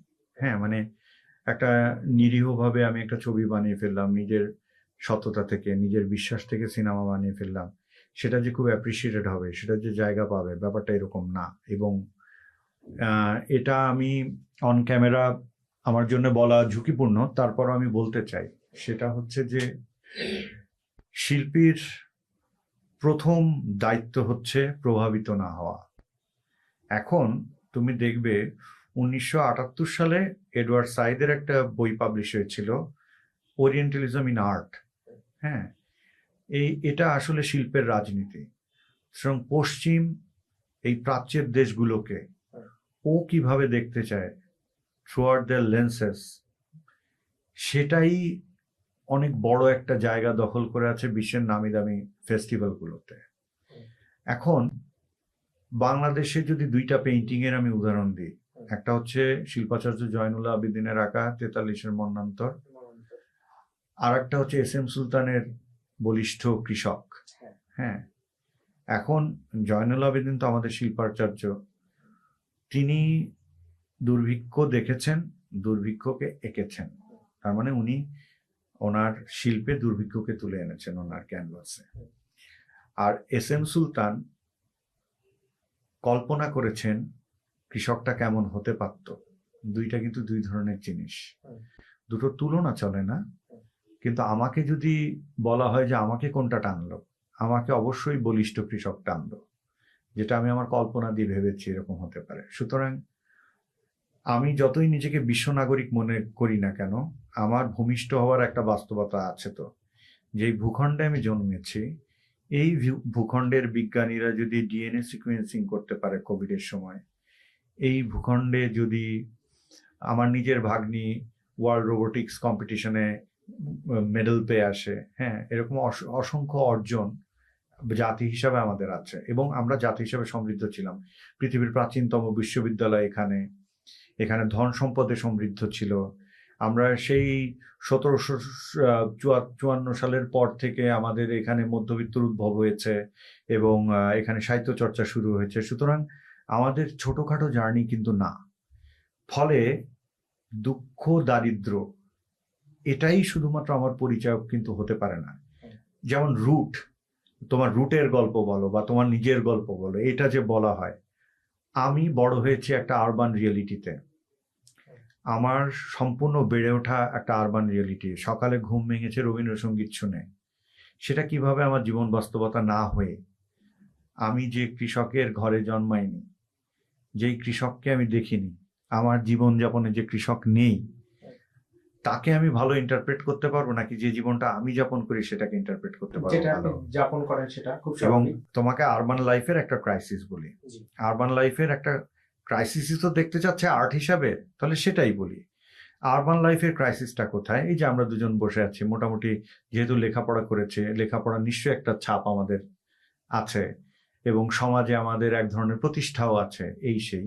এখনই যদি তুমি একটা অর্থনৈতিক ঝামেলায় পড়ো, ইউ হ্যাভ টু বিহেভ যে কোনো ঝামেলা হয়নি প্রথমত, নয়তো তুমি সামাজিকভাবে তোমার পতন শুরু হবে।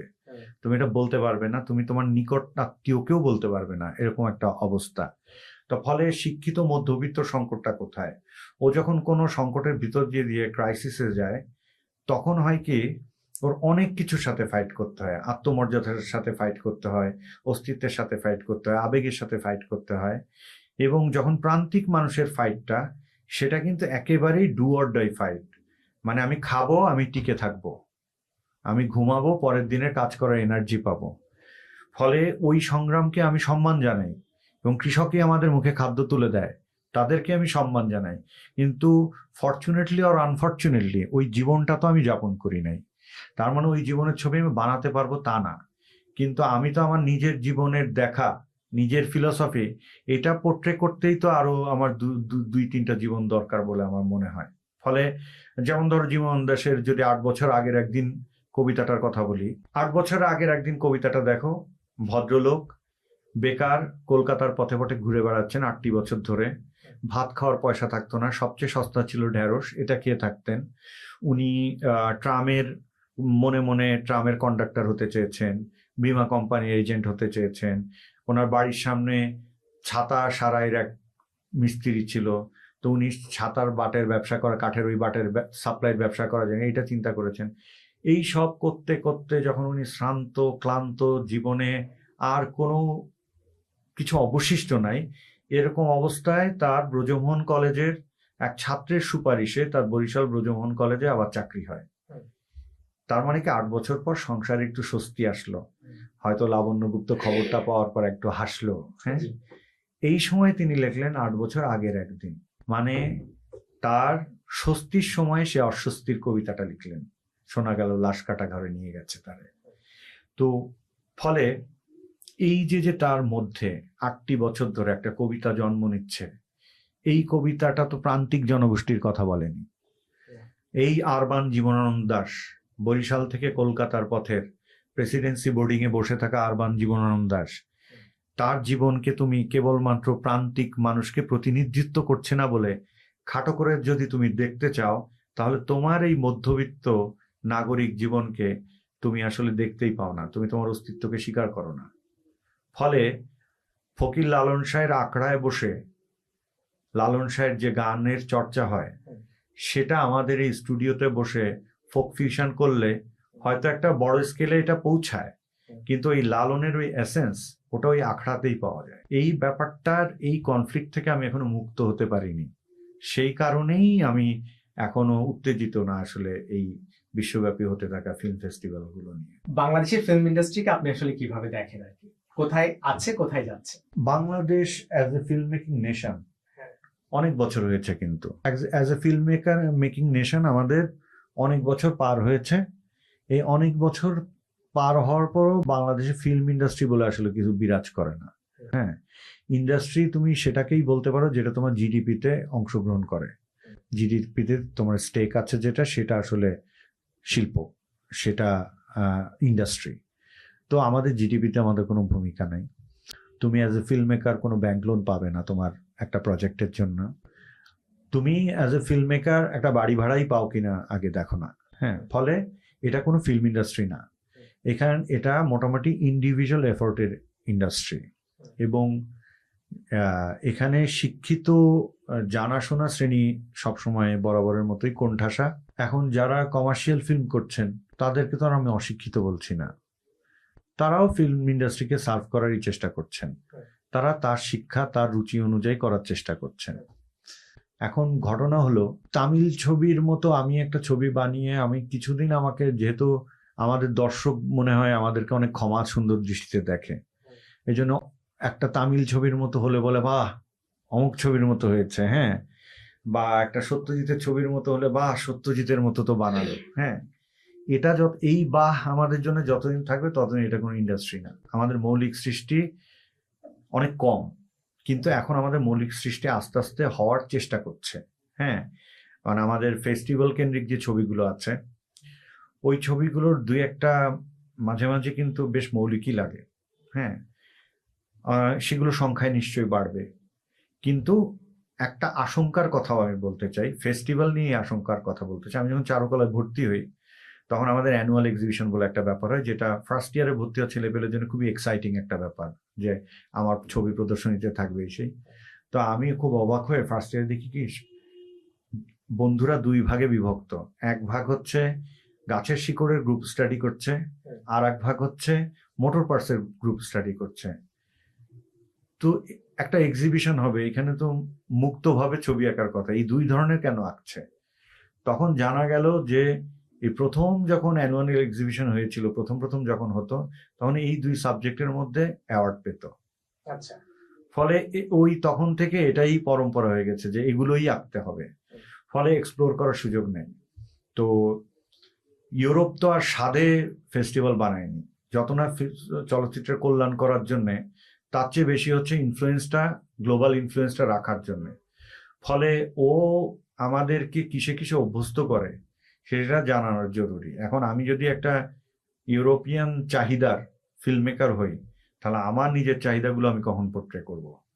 ফলে আমাদের আসলে সরকারি জায়গাগুলো, দেশের নিয়ম কানুনগুলো পোক্ত হওয়া দরকার, যাতে, যেমন ইন্ডিয়ান ফিল্ম ইন্ডাস্ট্রির কথা বলি না কেন, ইন্ডিয়ান ফিল্ম ইন্ডাস্ট্রি তুমি যদি ইন টার্মস অফ রেভিনিউ চিন্তা করো, তাহলে হলিউডের সমান সমান, শেয়ানে শেয়ান। সো ও আসলে যায় ফিল্ম ফেস্টিভ্যালে যায়, ওটা নিয়ে ও বদার করে না। মানে এই বিশ্ব স্বীকৃতি পেলাম কি পেলাম না নিয়ে ওরা তো মাথা ব্যথা নেই, as long as they are making their own film and making some influence globally. ফলে ওরা তো বদার করি আসে না। ফলে আগে তো ভাই ইন্ডাস্ট্রি বানাও। এই যে আমাদের কলোনিয়াল মাইন্ডসেট, বিদেশিরা বলে দিয়েছে তুমি ভালো ফিল্ম মেকার, তার মানে তুমি ভালো ফিল্ম মেকার, এই মাইন্ডসেট থেকে না বেরোলে তো ফিল্ম মেকার তার মানে পরিপূর্ণ সক্ষমতা নিয়ে ফ্লারিশ করতে পারবে না। আমি যদি ইউরোপের দৃষ্টিভঙ্গি থেকে আসলে দেখি, তাহলে আমি আমার নিজের দৃষ্টিভঙ্গি থেকে কখন দেখবো? মানে মোদ্দা কথাটা তো আসলে এটাই আর কি। কিন্তু আপনি জিনিস খেয়াল করে দেখেন, বাংলাদেশের যাদেরকে আমরা আসলে সিগনিফিকেন্ট হিসাবে দেখি আর কি, সিগনিফিকেন্ট ক্যারেক্টার, হিস্ট্রিক্যাল বা জায়গা থেকে যদি সিগনিফিকেন্ট ক্যারেক্টার হিসাবে দেখি, এরা সবাই আসলে ইউরোপের স্বীকৃতি পাওয়া। স্বীকৃতির বাইরে গিয়ে আপনি আসলে বাংলা বা বাঙালি কালচারের সিগনিফিকেন্ট কোনো ক্যারেক্টারই খুঁজে পাবেন না। যেমন ধরুন আপনি যদি রবীন্দ্রনাথের কথা বলেন, রবীন্দ্রনাথকে যদি আপনি বিচার করেন, রবীন্দ্রনাথ হচ্ছে বাংলা, বাঙালি বা বাঙালি ঐতিহ্যের ধারক বাহক। সেই রবীন্দ্রনাথও কিন্তু আসলে রবীন্দ্রনাথ হয়ে উঠেছেন ইউরোপের স্বীকৃতি পাওয়ার পরে। ধরেন যদি রবীন্দ্রনাথ আসলে নোবেল প্রাইজ না পেতেন, যদি ওই স্বীকৃতি না পেতেন, আজকে রবীন্দ্রনাথকে যেভাবে চর্চা করা হচ্ছে বা রবীন্দ্রনাথ যে জায়গাটা আছে সেই জায়গাটা কি থাকতো? দ্বিতীয় জায়গাটা হচ্ছে বাংলাদেশ স্বাধীন হওয়ার পরে ডক্টর মোহাম্মদ ইউনূস হচ্ছে প্রথম ব্যক্তি যিনি হচ্ছে নোবেল পেয়েছেন। তিনিও সিগনিফিকেন্ট হয়ে উঠেছেন নোবেল পাওয়ার পরে। এর আগে দীর্ঘ সময় ধরে তিনি কাজ করছেন, কিন্তু তিনি সিগনিফিকেন্ট হয়েছেন নোবেল পাওয়ার পরে। বঙ্গবন্ধু, যিনি বাংলাদেশের স্বাধীনতা যুদ্ধের একটা সিগনিফিকেন্ট ক্যারেক্টার, সেই ব্যক্তিও আসলে সিগনিফিকেন্ট হয়ে উঠেছেন যখন তাকে এবং তার দেশকে ইউরোপ এবং আমেরিকা বা অন্যান্য পশ্চিমের দেশগুলো স্বীকৃতি দিচ্ছে। ফলে তিনি যখন পাকিস্তানের কারাগার থেকে মুক্ত হচ্ছেন, সেটা তো একটা পলিটিক্যাল ইস্যু অবশ্যই আছে, কিছু কৌশলগত ব্যাপার রয়েছে। তিনি কিন্তু ইউরোপে যাচ্ছেন, ইউরোপের নেতাদের সাথে মিটিং করছেন, কথা বলছেন, তাদের কাছ থেকে এক ধরনের লিখিত বা অলিখিত স্বীকৃতি নিয়ে কিন্তু তিনি বাংলায় ফিরছেন আর কি। তার মানে বাংলাতে বা বাঙালির মধ্যে যে কয়জনকে আমরা সিগনিফিকেন্ট ক্যারেক্টার হিসেবে দেখছি, তারা সবাই কিন্তু কোনো না কোনো ভাবে ইউরোপের দৃষ্টিকোণ থেকেই তৈরি হওয়া। এটা কি আপনার মনে হয় কখনো? হ্যাঁ, ধরো তুমি যে কথাটা বলেছো এটাতে তো আমি শতভাগ সহমত। এখন আমার কথা হলো যে এই তো হয়ে আসছে, হ্যাঁ, এর বাইরে চিন্তা করা যেতে পারে কিনা। যেমন রবীন্দ্রনাথের কথা বললে, রবীন্দ্রনাথ গীতাঞ্জলি তো আংশিক অনুবাদ হয়েছে, যেটার কারণে নোবেল পাওয়া। তো অনুবাদটা করেছিল কে? টি.এস. এলিয়ট। টি.এস. এলিয়ট তখন ইউরোপের অন্যতম প্রধান কবি। ফলে এটা নিয়ে অনেক বিস্তারিত আলাপ করা যায়। এটা নিয়ে আসলে 5-10 ঘন্টায় এই আলাপ শেষ হবে না। হ্যাঁ, তো যতটা সংক্ষেপে বলা যায়। ফলে এটার আমি কিন্তু ব্যাখ্যা দিতে পারি যে রবীন্দ্রনাথের ওটার অনুবাদ কেন টি.এস. এলিয়টকেই করতে হলো। হ্যাঁ, সেই ব্যাখ্যা আমি যাব না, কারণ কন্ট্রোভার্সি ক্রিয়েট করায় আমার আগ্রহ নাই আসলে। হ্যাঁ, আচ্ছা, আমি একটা ইনফরমেশন জানি, আমি আপনার সাথে একটু ক্রস চেক করি এই পয়েন্টে, কারণ যেহেতু রেকর্ডেড শো মানুষ শুনবে। সেটা হচ্ছে যে রবীন্দ্রনাথ নিজে ইউরোপ যাত্রার সময় নিজেই আসলে এগুলো তিনি অনুবাদ করেছিলেন আর কি। হ্যাঁ, এটাই পড়েছিলেন। এবং ইলিয়ট আসলে এটাকে কাইন্ড অফ অ্যাপ্রিসিয়েশন, পরিমার্জন করেছেন বা অ্যাপ্রিসিয়েট করেছিলেন যে হ্যাঁ, তোমার অনুবাদগুলো আমাদের ইংরেজি সাহিত্যে একটা নতুন সংযোজন করেছে, নতুন দৃষ্টিভঙ্গি সংযোজন করেছে, নতুন আধ্যাত্মবাদের সংযোজন করেছেন আর কি। সো ডিরেক্ট অনুবাদ সম্ভবত ইলিয়ট করেননি আর কি। এটা নিয়ে তো যেহেতু কনফিউশন আছে, এটা বাদ দিয়ে তুমি খালি জায়গাটা ধরো যে why T S. Eliot, why not anyone else. হ্যাঁ, তার মানে Rabindranath was a very smart guy back on that time, এবং উনি অনেক সময় থেকে এগিয়ে থাকা অনেক কিছু। এখন এখানে ধরো আমি তো রবীন্দ্র সমালোচনা করতে আসিনি, আমি জাস্ট যেটা বলতে এসেছি, যেটা বলতে চাচ্ছি সেটা হচ্ছে যে স্বীকৃতি তো অবশ্যই, যেমন কে ফিজিওলজিতে নোবেল পাচ্ছে, কে সাহিত্যে পাচ্ছে, এটা তো ম্যাটার করে গ্লোবালি। হ্যাঁ, এখন কথা হচ্ছে কি, এর বাইরে কি মহত্তম স্রষ্টারা জন্মায় না? জন্মায় তো। সবাই কি স্বীকৃতি পায়? পায় তো না। হ্যাঁ, এখন ঘটনা হচ্ছে এই স্বীকৃতিটা কি মনে হয় এমন কোনো মানদণ্ডে যেটা কখনো বায়াস হওয়ার সুযোগ নাই? তাও তো না। তো ফলে আমার কথা হচ্ছে যে স্বীকৃতিকে আমি নিরুৎসাহিত করছি না। এখন যদি আমার একটা ইউরোপিয়ান বড় স্বীকৃতি আসে, তখন তো আমি ভুল পাল্টে দেখা যাবে খুব নাচানাচি শুরু করেছে যে আমি তো অমুক স্বীকৃতি পেলাম। ফলে আমি কিন্তু স্বীকৃতির বিপক্ষে কথা বলিনি। আমি বলেছি যে টার্গেটটা যদি স্বীকৃতি হয়, তাহলে তুমি নিজের মনকে শুনবে কখন? শিল্পীর তো প্রধান কাজ হচ্ছে আমার মন কি চাইছে, তুমি কি ভাবছো, তোমার মনের বিচিত্রতা, এটা নিয়ে কাজ করা। এবং সেটা করতে করতেই না পথগুলো তৈরি হবে। তাতে তুমি স্বীকৃতি পেতেও পারো, না পেতেও পারো। ভিনসেন্ট মারা যাওয়া সম্ভবত 10 দিন পর তার প্রথম পেইন্টিং বিক্রি হয়। তার মানে ভিনসেন্ট ভ্যান গগ জেনেই যান নেই যে পৃথিবীর উনি অন্যতম প্রধান গুরুত্বপূর্ণ চিত্রশিল্পী। ওনার এটা, উনি যে ভিনসেন্ট ভ্যান গগ, উনি যে ম্যাটার করে, এটা জেনে যাওয়ার সুযোগ ওনার হয়নি। তাই বলে কি ভিনসেন্টের কোনো সৃষ্টি পড়ে থেকেছে? থাকেনি তো। ফলে আমরা যেহেতু একটা খুবই কলোনিয়াল মাইন্ডসেটের জাতি। হ্যাঁ, তুমি রবীন্দ্রনাথ থেকে শুরু করাই সুবিধা হয়েছে এটা ভাবতে। রবীন্দ্রনাথ নাইট উপাধি ত্যাগ করেছিলেন ঠিকই, কিন্তু রবীন্দ্রনাথ হেঁটেছেন কিন্তু কলোনিয়াল পথে। তার বাইরে কোনো বিপ্লব কিন্তু উনি ঘটাননি। হ্যাঁ, এবং সেটা ওনার সাহিত্যকর্ম, তুমি রবীন্দ্রনাথ পড়ো, শেক্সপিয়ার পড়ো, গথে পড়ো, পড়তে গেলেই বুঝবে যে ইনফ্লুয়েন্স। আমার প্রিয় কবি জীবনানন্দ দাশের হ্যাজ সো মেনি ইনফ্লুয়েন্সেস। হ্যাঁ, ফলে আমরা এর থেকে মুক্ত না তো, কিন্তু আমরা আরো বেশি মৌলিক হওয়ার টার্গেট করতে পারি কিনা, সেটাই হচ্ছে আমার কথা। আমি কোনো এগেইনস্টে কিন্তু না। জীবনানন্দ দাশ, যিনি, আমার মনে হচ্ছে জীবনানন্দ দাশ যতটুকু আমি পড়তে গিয়ে আমার এটা মনে হচ্ছে যে তিনি দুই বাংলাকে আসলে কানেক্ট করেছেন। তিনি পূর্ব বাংলায় বসবাস করতেন, তিনি পশ্চিম বাংলায় বসবাস করতেন, তিনি কলকাতার মেট্রোপলিটনে বসবাস করতেন, তিনি আবার ধরেন কুষ্টিয়ার বা বরিশালের ধরেন একদম ওই নদীর পাড়ের যে বাংলা, সেই বাংলাতেও তিনি বসবাস করতেন আর কি। তো আমার জিনিসটা হচ্ছে এই যে ধরেন জীবনানন্দ যে দুই বাংলাকে কানেক্ট করেছেন তার ভাবনা চিন্তায়, তার লেখায় আর কি, যে জিনিসটা আমরা গত 50 বছর ধরে ক্যারি অন করছি আর কি, সেই জায়গা কি এখনকার রাজনৈতিক বাস্তবতা আসলে ফাটল ধরেছে? আপনি একটা জিনিস খেয়াল করেন যে 24-এর পরের যে বাস্তবতা, সেখানে একটা বড় বাস্তবতা হচ্ছে এই যে রিলেশনশিপ আমাদের, যে দুই বাংলার যে রিলেশনশিপ, এই রিলেশনশিপটাকে ডিজোন করার। তো এই ডিজোন কি আসলে আমাদের সাহিত্যের উপরে কোনো ইম্প্যাক্ট ফেলছে কিনা বা ফেলবে কিনা, বা আপনি কি এটাকে কিভাবে দেখেন এই সামগ্রিক সিচুয়েশনটাকে? এটা দীর্ঘায়িত হলে তো কিছুটা প্রভাব ফেলবেই। হ্যাঁ, প্রভাব না ফেলার তো কারণ নাই। সবচেয়ে বড় কথা হচ্ছে যে আমাদের তো একটা কথা ছিল, যেহেতু রাজনীতি আমরা স্বীকার করে নিয়েছি, বিশ্ব রাজনীতি স্বীকার করে নিয়েছি, আমাদের কথা ছিল একটা পলিটিক্যাল হারমোনির মধ্যে থাকা।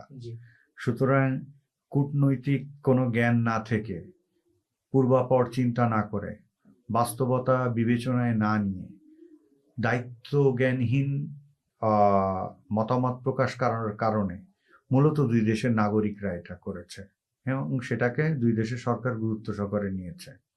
তো এটা নিয়ে কি হয়েছে যে তার মানে প্রথমত হচ্ছে যে তুমি যদি সরকার হয়ে থাকো তাহলে তুমি তোমার কূটনৈতিক শিষ্টাচারের পরোয়া করছো না, বিকজ সোশ্যাল মিডিয়াতে তোমাকে প্রভাবিত করা হচ্ছে এইভাবে। অথচ সোশ্যাল মিডিয়ার রাইটারদের কিন্তু কূটনৈতিক জ্ঞান নেই বা ওই প্র্যাকটিসটা নেই, ওটা তো তার জব না। প্রথমত আজকে ফরেন মিনিস্ট্রির যে বিভিন্ন পদের লোকজন বসে আছে, তার জবই হচ্ছে ফরেন পলিসি নিয়ে কাজ করা। তো তুমি হয়তো ফরেন পলিসি নিয়ে অনুমান করতে পারি, এটা তো আমার জব না। ফলে আমার একটা সামষ্টিক মতামত, আমি বললাম, তুমি বললা, এই আধিপত্যবাদ হ্যান ত্যান এই শব্দগুলোকে তুমি জনপ্রিয় করে তোলার পর অহেতুক দুই দেশ পরস্পরের শত্রু হয়ে উঠলা, এটা তো কোনো কূটনৈতিক সমাধান না। এটা শুধুমাত্র নিজেদের যে একটা ভ্রাতৃত্বর জায়গা থাকতো, একটা কালচারাল হারমোনি যেটা ছিল, সেটাকে অ্যাটাক করা, আর কিছু না। এটা স্বপক্ষে বলার মতো কিছুই নেই আসলে। থ্যাংক ইউ সো মাচ উজ্জ্বল ভাই আমার পডকাস্টে আসার জন্য। আমি আসলে খুবই প্লিজড যে আপনি আসলে আসছেন। মানে আপনার সাথে আমি যতবারই অফ ক্যামেরা আড্ডা দিয়েছি, এগুলো হচ্ছে আমার জীবনের one of the greatest memory. আমি সবসময় সবাইকেই বলি আর কি, যে আপনার সাথে আড্ডা দেওয়াটা আমার one of the greatest memory. আমরা একসাথে বসে আপনার অফিসে ঘন্টার পর ঘন্টা নানান কিছু নিয়ে আলাপ করছি, আপনি বলছেন আমি শুনছি, আমি বলছি আপনি শুনছেন, বা আরো অনেকে আমরা জয়েন করি আর কি। আজকে অন ক্যামেরায় আড্ডা দিতে পারলাম। আপনি কি আমার অডিয়েন্সের জন্য কিছু বলবেন কিনা প্লিজ? অডিয়েন্সের জন্য আসলে কি বলবো, এক হচ্ছে যে সুন্দরের সাথে থাকা তো কোনো খারাপ কিছু না। তো সুন্দরকে উপলব্ধি করার ব্যাপারে মনোযোগী হওয়া ভালো হবে অডিয়েন্সের জন্য। সুন্দরের পক্ষে থাকাই ভালো। মানে বিনোদন মানেই একটা স্থূল কিছু হতে হবে, এই চিন্তা থেকে বেরোতে পারলে খুব ভালো। এইটুকুই অডিয়েন্সকে আমার বলার আছে। Thank you so much. তোমাকেও অসংখ্য ধন্যবাদ।